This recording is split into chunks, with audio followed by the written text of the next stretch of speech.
There comes a point in your walk with God where it's just time to grow up, and you can't keep saying you love God while living in habits that don't reflect Him. You can't keep praying for transformation but keep holding on to the things that He's specifically leading you to lay down. And for me, there came a point where I just had to put an end to certain behaviors. Not because I was trying to be perfect, but because God was calling me higher. I wanted to walk with God like I meant it. None of it happened overnight, and if I truly wanted to walk with Him, I had to start living like it. So today, I want to share what that transformation looked like for me, the things God helped me give up, the habits I broke, and the woman God is still shaping me to become. First of all, this started when I was about 25 or 26. I'm 29 now. Apparently the frontal lobe develops in women around 25. A lot of things started to click around 25 or 26 for me in life. And I want you to listen to this video, not in me thinking that I have it all figured out, just I'm trying to help it click for you a little sooner than it did for me. Let's get into it. I gave up unwholesome talk. One of the first things I felt really convicted about were my words. Ephesians 4:29 says, "Don't let any unwholesome talk come from your mouth, but only what is helpful for building up others and giving grace to those who hear." And that hit me because for a long time I spoke without thinking. I gossiped under the disguise of venting. I used cuss words carelessly, and I joked in ways that just weren't uplifting. And the truth is, the words we speak reveal what's in our hearts. So I had to start being really intentional about what came out of my mouth, making sure that it builds up rather than tears down. Now I try to pause before I speak and just say, is this going to encourage someone? Is it going to reflect Christ? This isn't going to make you look fake or like you're just being filtered. I want my words to carry peace, kindness, life, not negativity and poison. One thing I really want to call out is how people talk to their partners. It really gets under my skin. And some of us who resort to humor and sarcasm are really going to struggle with this. If you watch my content, you know I tend to make a lot of jokes. Everything's a joke.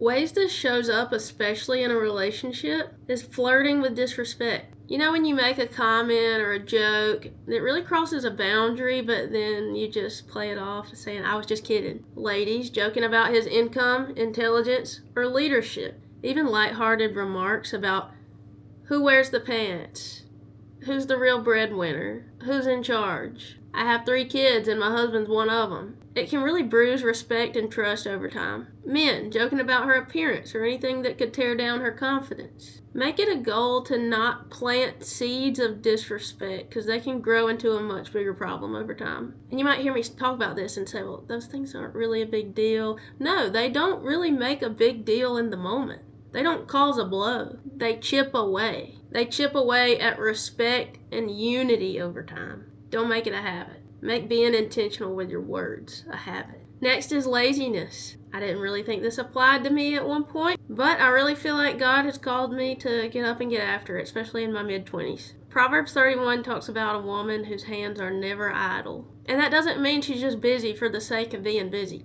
but she is purposeful with her time. I would scroll on my phone instead of doing the work that I had been putting off, procrastinate instead of prepare. You know, I'd call it rest and self-care when really it's, Macy, you just need to go put the dishes up. You just need to vacuum the dang floor. I got kind of hard on myself. I'm like, Macy, you're 25 now. You should really know how to cook. Use these single years to learn some recipes instead of just going to Chick-fil-A again.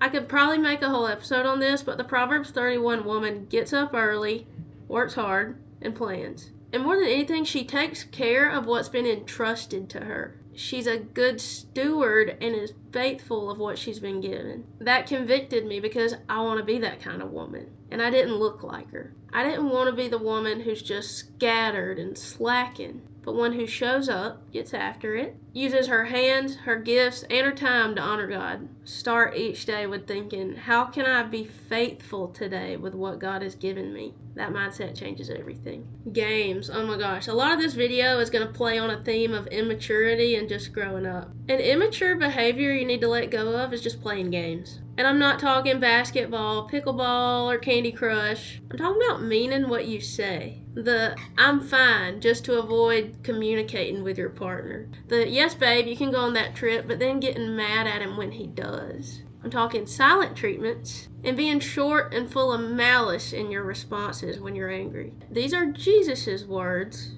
in red. Matthew 5:37 says, let your yes mean yes and your no mean no. He then goes on to say that anything beyond that is from the evil one. So say what you mean and mean what you say, and realize that anything else isn't getting you anywhere. Please take it from me and work on mature, direct communication. It will make it easier on everyone involved and change your life. Again, things I wish I heard sooner. Okay, sometimes you just need a sister in Christ to tell it to you like this. Pride. Sneaky, sneaky pride. Pride was one of those things I didn't even know I struggled with until God started revealing it to me. How embarrassing. Pride can show up in sneaky ways. Having to be right. Not needing help. How many of you strong, independent females out there have had your husband try to teach you something and you say, I know how to do that. I'm not stupid. Okay, if you're outdoorsy like me, you might have had instances like this, including but not limited to hanging a tree stand together, tying a fishing knot, learning how to fish a certain lure, learning how to shoot a bow. The worst of all, back in a trailer. More like how to get in an argument 101. For those of you who do hunt, fish, or practice any skill with your spouse, just know that I became a lot happier and easier to deal with kind of person once I laid down my pride and let my husband teach me things. James 4:6 says, God opposes the proud but gives grace to the humble. Strength doesn't come from being in control, it comes from surrender. And humility doesn't make you weak. It makes you more like Jesus, which is a good thing. Next is selfishness. Walking with God requires a daily surrender of making everything about you. And we tend to act this way not even realizing that we do. Getting married, something that's happened in my life, aka sharing a space in your life with someone, will reveal just how selfish you are. And then I'm told when you have kids that you really figure out how selfish you are.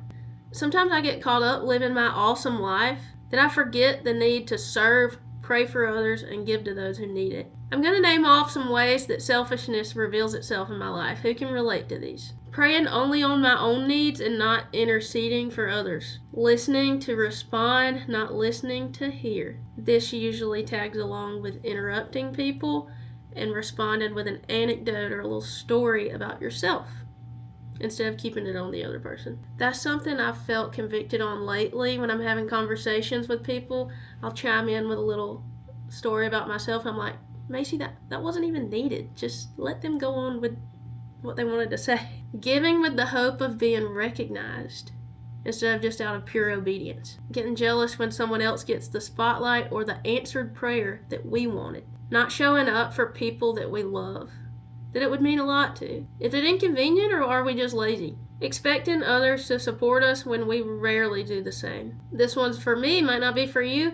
Not making a plan to post about my faith on social media when I post about everything else in my life. Philippians 2:3-4 says, do nothing out of selfish ambition or conceit. Rather, in humility, value others above yourselves. Not looking to your own interest, but each of you to the interest of others.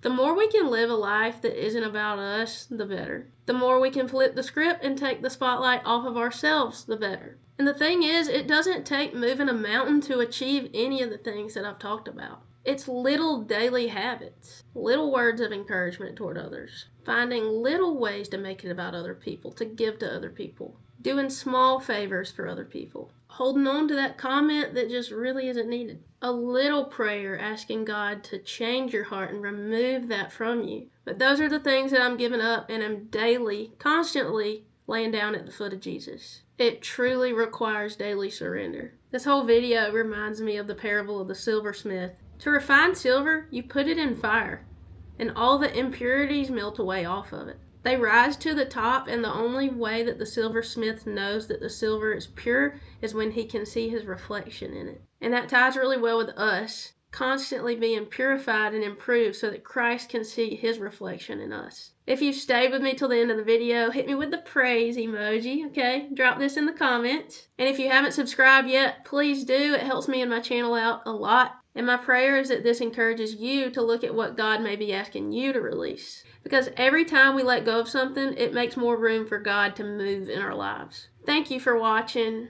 And if this spoke to you, I'd love for you to share what God's teaching you in this season. After all, we're all in this together.